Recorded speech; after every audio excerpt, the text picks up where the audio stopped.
Why is there so much aversion against BJP in Tamil Nadu? Why Tamil Nadu says go back Modi every single time he visits? Why there is so much clash happening between the Tamil Nadu DMK government and the central BJP government?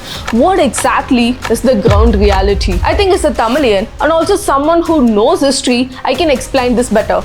Tamil Nadu hates BJP. It's a simple sentence, but the issue is not as simple as it sounds. BJP is more dangerous than coronavirus. BJP can't win a single seat on its own in Tamil Nadu.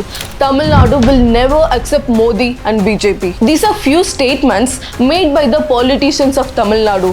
Tamil media and politicians always ridicule BJP as a party that competes with Nota, and as they say, it always ends up with 2 to 3% vote bank. In 2006, 11 and 16, BJP contested alone in Tamil Nadu and approximately got 2.5% vote share, but it could not win even a single seat. The first time BJP ever won a seat in Tamil Nadu was in 1996, but even then it got only 1.8% of the total vote share of Tamil Nadu. But in 2001, BJP contested an alliance with DMK and it got 4 seats. In the same way, in 2021, BJP joined hands with ADMK and it got 4 seats. Even for the parliamentary elections, which means the election for the central government, BJP had no luck in Tamil Nadu. Even though it secured 1 seat in 2014 election, it won 0 seats in 2009 and in 2019. PM Modi frequently quotes from Tamil scriptures, praises Tamil language, and was even seen once wearing veshti, the Tamil traditional attire. He even once claimed Tamil as the oldest language in the world. But still, every time he visits, he faces Go Back Modi hashtag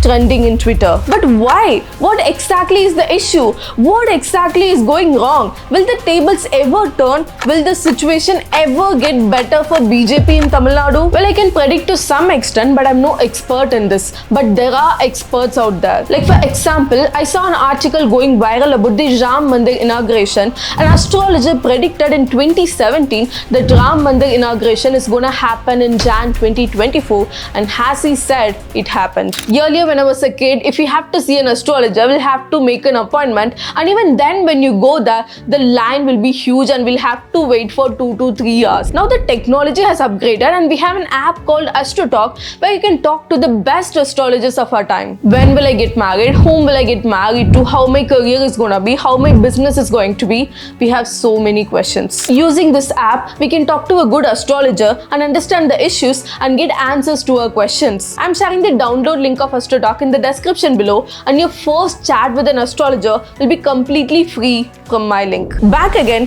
why Tamil Nadu hates BJP? To understand that, we'll have to go back to the history of Tamil Nadu some 100 years back. Before independence, back in the 19th century, Congress was the only leading party of our country as well as Tamil Nadu. But most of the important positions were occupied by the Brahmins. Most of the government jobs and educational institutions were filled with Brahmins. As per the 1911 census, the percentage of the Brahmins in Madras presidency was 3.2% and the non-Brahmins was 90%. However, between 1901 and 1911, in the 10 years, 4,074 Brahmins graduated from Madras University, whereas the number of non-Brahmins, who were about 90% of the population, was just 1,035. A section which had only 3% of the population occupied around 80% of the seats in the educational institutions. Brahmins were the ones who were getting educated in huge numbers, so obviously they occupied the majority number of government jobs. Even though the Brahmins were very less in number,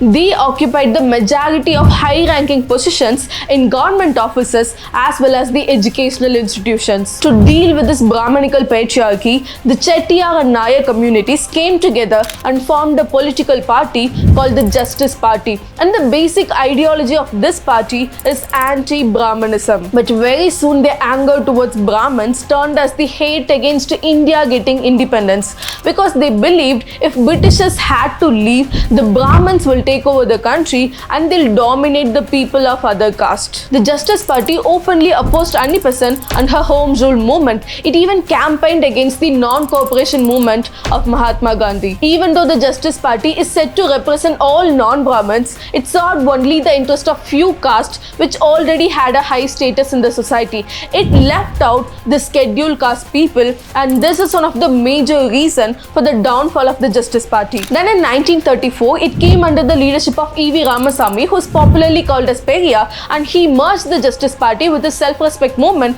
because both their ideologies were almost the same: anti-Brahmanism, anti-Congress and anti-North Indians. Then in 1944, Periyar transformed the Justice Party into a social organization called Dravidal Kalagam and withdrew it from the electoral politics, which means the party will not contest in elections. This obviously disappointed a lot of his followers. On top of that, he demanded a separate country for the south called Dravida Nadu or Dravidistan, just like Pakistan. So gladly that idea didn't become a reality. So he asked his followers to observe the Independence Day as a black day, as a day of mourning. But Annadurai, the General Secretary of Dravida Kalagam, openly expressed his disagreement and asked the people to celebrate the Independence Day. Then in 1949, Periyar, the 70-year-old man, married a woman who was just 32 years old, and that was the breaking point. Annadurai came out of DK and formed DMK, and that soon became the most leading party of Tamil Nadu. Even though DMK had difference of opinion with Periyar, the ideology remained the same: anti-Brahmin and anti-central government. Even DMK demanded Dravida Nadu, a separate country for the south, and they even protested for it. In 1963, the government of India led by Jawaharlal Nehru declared separatism as an illegal act, and any party who supports it is to be dismissed. Only then the idea of a separate nation for South was dropped by DMK. So right from the beginning, the Tamil Nadu politics has always been played against whoever is in the central power. Let me give you some example. Modi was not the first Prime Minister who was asked to go back from Tamil Nadu. Go back Indra was the slogan our former Prime Minister Indira Gandhi had to face when she visited Tamil Nadu in 1977. Black flags were flown to show their agitation, stones and chappals were thrown at her, which allegedly even led her to bleeding. And as we all know, our former Prime Minister Rajiv Gandhi was killed in Tamil Nadu. You can still see quite a lot of people, even politicians, justifying it. People here protested quite a lot of times to release the people who killed Mr. Rajiv Gandhi. P. Jariwalan, one of the 7 convicts of the Rajiv Gandhi assassination case, was even welcomed by our Chief Minister Stalin when he was freed from the jail. But why? That is another 100 years of history. It's definitely not just a hate against the central government. This issue is much more complex than that. I'll try to simplify as much as I can and explain the outline of the issue. In 1981, the estimated population of Sri Lanka was 14.85 million. Out of that, 74% were Sinhalese people and 18.2% were Tamil people. But as per the 2012 census, the population of Tamil people in Sri Lanka was reduced to 11.2%. Why?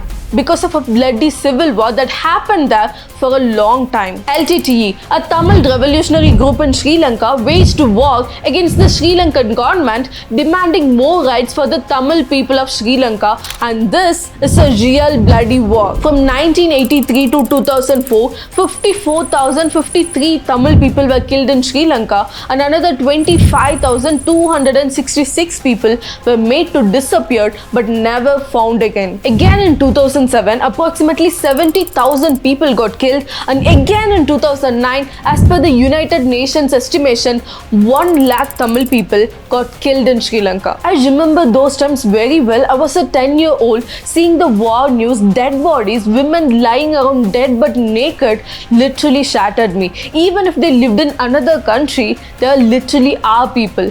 Tamil people. LTTE Captain Mr. Prabhakaran asked the help of Indian government to fight against the Sri Lankan government. The then Prime Minister Rajiv Gandhi did send Indian army but in support of Sri Lanka. Indian army along with the Sri Lankan army fought and killed thousands of Tamil people. So LTTE made a plan and killed Rajiv Gandhi in Tamil Nadu, where they have a lot of sympathy and support. The Sri Lankan Tamil issue is one of the most important reasons which made the Tamil people hate the central government more and more. Kachativu, it's a small island which used to be an integral part of India, but then our former Prime Minister Indira Gandhi gave it away to Sri Lanka. Kachativu is just 25 kilometers away from Rameswaram, and our Tamil people had been fishing there for centuries. In 1976, a pact was signed between India and Sri Lanka, according to which no Indian fisherman could do fishery in Sri Lankan territories, including Kachativu. Imagine if you can't even go 25 kilometers into the sea, how these fishermen are expected to make a living.